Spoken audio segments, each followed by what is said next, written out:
Hello everyone, and welcome to another edition of El Supercast. With me today is a man you may or may not know. A well-known persona from the Star Wars element, Mr. Savan. I'm Batman, damn it. Alright. So, hi, I'm Savan Gupta. I am not a terribly well-known persona in the Star Wars universe. I am, to date, I believe the title of distinction is the longest-running non-member recruit of the Connecticut 501st. And that is not due to any fault on the Connecticut Garrison's wonderful August assemblage. I'm close personal friends with a good number of them. It is my great privilege to know Charles C. Corrente, the garrison commander, as well as Paul Sterrybrat and a couple other of the officers in that wonderful organization, as well as being the founder of my own firm, which is a multimedia production and marketing company, Steampunk Productions LLC, which has gotten me sucked into external matters in the steampunk movement and genre. Hello, everyone. Nice to be here. The clip you heard was from Kevin Conroy at Emerald City Comic-Con as he prepares to read the opening scroll to the Star Wars trilogy with a bunch of voice actors such as the voice of Bender and so on. Ah, yes. Yes. Quite formidable. When you have people like that, willing to collaborate with you.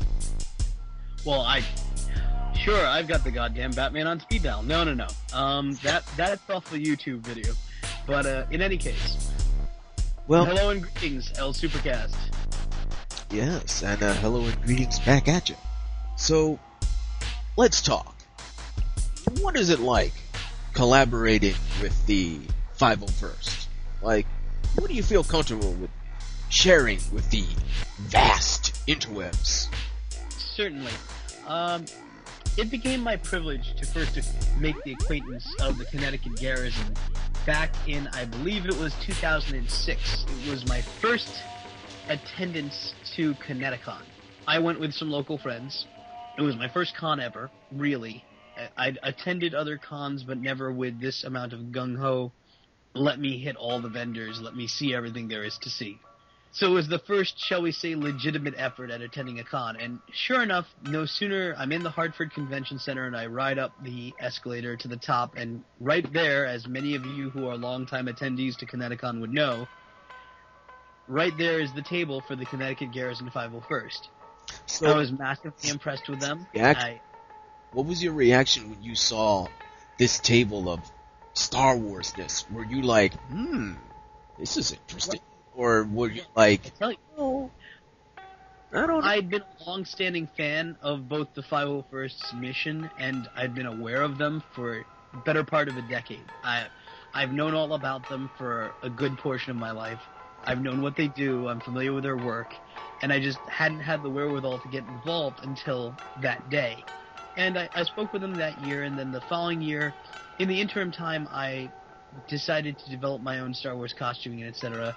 I was transitioning from LARP and other endeavors that I had been dabbling in, and I put together a costume that certainly wasn't to spec, but the next year at Connecticon, I showed up in a Darth Nihilus. And for the record, it was pretty pimping. I worked in some ring wraith elements. It looked more badass than most depictions of Darth Nihilus. That's fantastic. And I'd actually picked up 2 sabers from my good friends at Ultra Sabers. And they were Darth Vader. I familiarized myself with the saber technology that is at play, because I'd never seen FX sabers before until that previous Connecticon in 2006. I got a look at that stuff and I got impressed. And then when I started researching and finding out who does what with this stuff, I found out that there was this whole world of influence with it. I and one of my co-founders of my firm, Sebastian Barrows, actually got very excited at the prospect of writing a Star Wars fan film. So well before we ended up actually founding our own production company, we sat down for the better part of a year and a half, 2 years, and wrote and edited the script for the first chapter, the first arc, if you will, in a 3-part story for a Star Wars fan film.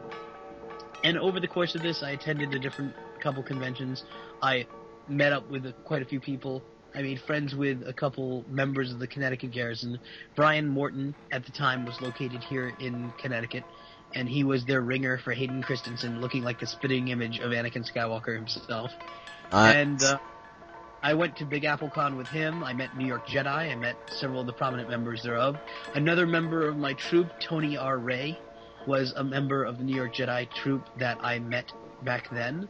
And, which, by the way, shout out to Mr. Ray. It was just his birthday approximately a few hours ago. Well, it was yesterday. So, happy birthday, Mr. Ray. Definitely. From both Steampunk Studios and NY Jedi fame. And, so I ingratiated myself to them. I showed up with the technology in question is known as Luxion. It basically guts the FX LED strips in the FX Sabers and replaces it with one Class 3 power laser light bulb and puts the polycarbonate tube around it. Often is replaced with thicker walled polycarbonate tubing with reflective film, and that diffuses the light of the LED more evenly down the shaft of the blade. And this allows people to duel with these sabers without cracking or without breaking the LEDs and thus having dark spots on their sabers, that sort of thing. So I picked up 2 modified Vader sabers with orange blades and a coupler, which you can't even get anymore. But there was a third-party vendor that was selling on eBay couplers wherein you could take 2 Vaders and put them together as if they were a Maul saber. So I did that, and the end result is a bow staff that's much larger than a Maul saber, and a bunch of kids in Jedi costumes and so on, everyone with a glowing sword, it seemed, decided to take a piece out of me. So I'm sitting there using my martial arts bow staff training, fending off a chorus of like 10 to 15 Jedi. It was ridiculous. Wow. So let me ask you this. Did you have any Sith support while you were there? I did. I'll say this. For a good portion of that, Brian joined me as he was Anakin and did that whole thing. He decided to play both sides of the street, much like Anakin did. I also had a Vader who joined in for a little while. Somebody who was cosplaying Vader from the 501st. I don't recall which one of my friends was in that costume at the time. So, Nihilus did have backup, but for a good portion of it was on my own, and that was in 07. And then I went and trooped for a couple of events with the 501st from 07 to 09. I started as Nihilus, struggled with that over the course of a year or two. Got, I'd say, about 75 to 80% done with that costume. And at some point I'll be selling it on eBay, because it's just too demanding a project and I just could not get the final touches on it correct. I then found a eBay lot for an allegedly completed Revan 501st costume, and I said, well, now we're talking. Made the impulse buy, spent the money, and found out after the fact, nope, it was not completed, it was not done, there was still quite a bit of work to do. I enlisted a friend's assistance, and we got it as well about 90% of the way. Without getting into the internal politics of that organization, let's just say that too became a project that was a sinkhole for time and money that I did not have. Yep. My goal, when I have the opportunity to return to it, and with the assistance of my good friend Nick from RH Mardigan Enterprises, Nick Perry, is to take that costume and finish it, not just to adequate, but to redefine the very standards, because as we start getting nitpicky about how clothing should be rendered from how pixels are rendered, I say fine. I did my research and I found out that they're not even as picky as they are about Nihilus with Revan. And my goal is to redefine the standards of the Darth Revan costuming for the 501st when I do decide to finish that costume. Well, from what you're saying, it definitely sounds like it's a very huge investment in taking the level of play that you're talking about here.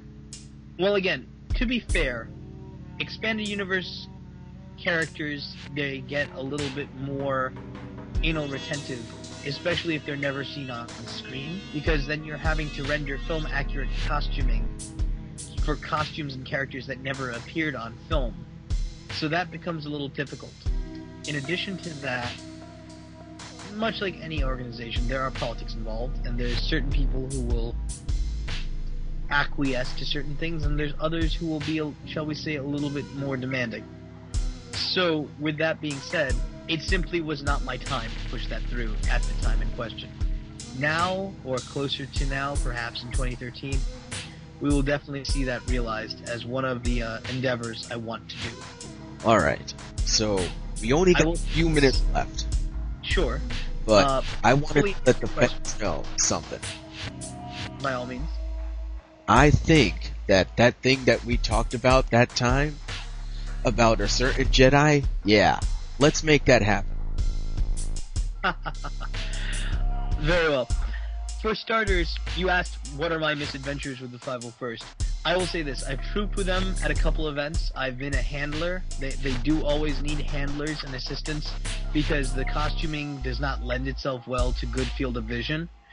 And I'll say it's been a rewarding experience. I have nothing but a massive amount of respect for the Connecticut Garrison, specifically in the 501st in general. They do good work. We raise money for March of Dimes and various other charities. Lots of money. It's a utterly worthy pursuit and a sound investment if you are willing to commit to that. And different people get burnt out with or move on with their lives all the time, so you can cruise eBay and find former members selling their costuming in generations. You know, it happens all the time. And that's how new members pick up their gear and start their new kit and go from there. It's not always the time-consuming and monetary-consuming endeavor it sounds like. It depends on what you're shooting for. If you just want to wear a trooper and do the standard armor, you can do that for relatively simple expense. That's good to know. Now, what the project you were referencing earlier, was that with regards to how you could get into it, sir? Yes. The 501st has a sister organization called the Rebel Legion. The Rebel Legion is a little bit looser, without being lax. I wouldn't use the word lax, but I'd say they're a little bit looser on what they'll allow. They do allow some generic Jedi, but they also do allow specific Jedi characters. And with that, if you're looking for a gentleman with dreadlocks, the Jedi Master Quinlan Voss from the Clone Wars era would suit your hairstyle perfectly, sir. Excellent. And with that note, it has come to a time where I ask everyone this. A website that you would like to give props to before we get going. Certainly. Once again, I'd like to throw out a shout out to the 501st. So that's www.501stlegion.com or www.consquad.com for the Connecticut Garrison specifically. And then, secondly and more importantly, not really, haha, is my own company's website if you want to check out what I do at www.steam-funk.com. That's steam-funk.com. Take care, everyone. Goodbye.